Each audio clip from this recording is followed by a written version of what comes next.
ছিল ছাগল, তার মা ছিল, সে খুব বন্ধু ছিল।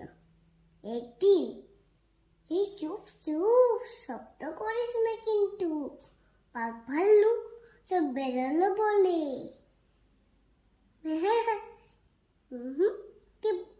কি যে বলো মা, কিছুই বুঝি না।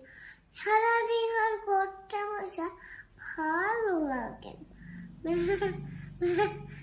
দাঁড়া বাবু, একটু সবর কর, আর একটু বড় হও, তারপর বাইরে যাবে। কেন মা, এখন নয় কেন? আমি একটা বড় হয়েছি। কাকি তুমি জানো? জানি, কত বড় হয়েছে তুই। ঠিক করে এখনো হাঁটতে পারিস না। বাইরে করবি জানিস? বাঘ, ভালু, শিয়াল, সিংহ খেয়েছে, সে তো